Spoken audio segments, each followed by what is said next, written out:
भाई देखिए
ভাই মোবাইলে ছবি না তুলে খানা খাইতেছে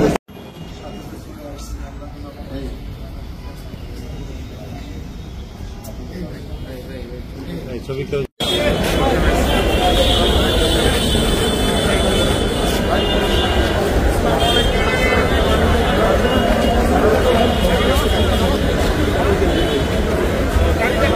সাংবাদিক ছিল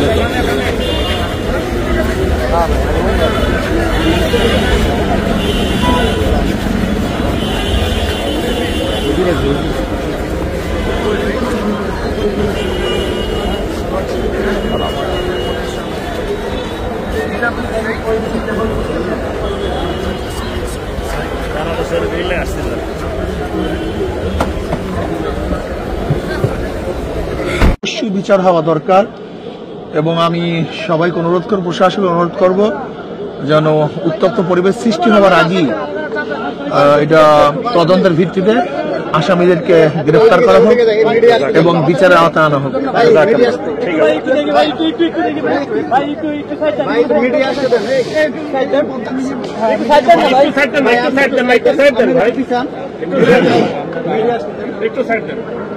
আপনাকে বলবেন যে টঙ্গীর ময়দানে জাতীয় মিডিয়া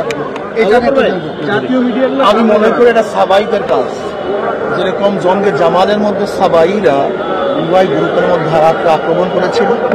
আমি মনে করি এটা সাবাইদের কাজ, যারা দোষী সঠিক তদন্তের ভিত্তিতে, নিরপেক্ষ তদন্তের ভিত্তিতে আসামিদের গ্রেফতার করা হোক এবং তাদেরকে বিচারের আওতায় আনা হোক, এটা আমি দাবি করি। এবং আমি চাই যে সরকার ভূমিকা রেখে এই উভয়ের মধ্যে সমাধানের যে পদ্ধতি আছে সেই পদ্ধতি অ্যাপ্লাই করার মধ্যে সুস্থ তদন্তের ভিত্তিতে সবাইকে সুন্দর একটা জীবনযাপন করার এবং দিনে দাওয়াত দেওয়ার একটা ব্যবস্থা করা। দেশবাসীর মধ্যে কিন্তু আমরা সবাই জানি যে তাবলীগ তারা দাওয়াতি কাজ করে, ইসলাম প্রচারের ভূমিকা রাখে। তো সেক্ষেত্রে এরকম একটা ঘটনা এটা যে মুসলিম সমাজের জন্য, দেশবাসীর জন্য কোনো খারাপ বার্তা দিচ্ছে কিনা? আমি তো আগেই বলছি এটা সাবাইদের কাজ, যেরকম জঙ্গে জামালে উভয় পক্ষ ঘুমিয়েছিল, সাবাইরা রাত্রে উভয় পক্ষের উপর আক্রমণ করেছে। আমি মনে করি এটাও সাবাইদেরই কাজ, এটা ইসলামের দুশ্মনরা এই কাজটা করেছে। এক্ষেত্রে করণীয় কি? করণীয় এটা সুস্থ তদন্তের ভিত্তিতে যারা দোষী তাদেরকে গ্রেফতার করতে হবে, বিচারের আওতায় আনতে হবে এবং সমাধান করতে হবে।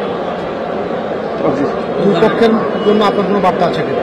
উভয় পক্ষকে সহনশীল হতে হবে এবং আমি মনে করি মারামারির মধ্যে সমাধান না, বরং আপোসের মধ্যে বৈঠক করে সমাধানের চেষ্টা করবো। যার যদি ত্রুটি আছে হক্কানি ওলামাই কেরাম যে নির্দেশনা করবেন সেই নির্দেশ অনুযায়ী যদি চলতে পারি তাহলে এটা সমাধান সমাধানের ব্যবস্থা আমাদের কোনো সমাধান হয়। এই ঘটনার যে বিষয়গুলো যদি আপনি কি কি জেনেছেন এই তথ্য? এখন তো আর খুব বেশি তথ্য জানার মতো এখন পরিবেশ ভালো না, এখানে সবাই মর্মাহত দুঃখিত এবং সবাই খুবই নির্মম মর্মাহত অবস্থা আছে। এই অবস্থা আসলে ক্রিয়া পদক্ষেপ করা সম্ভব হয়।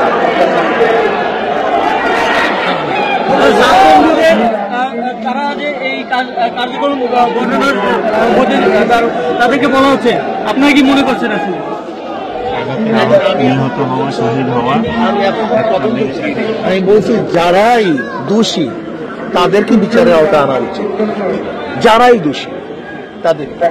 আপনার সবাইকে ধন্যবাদ।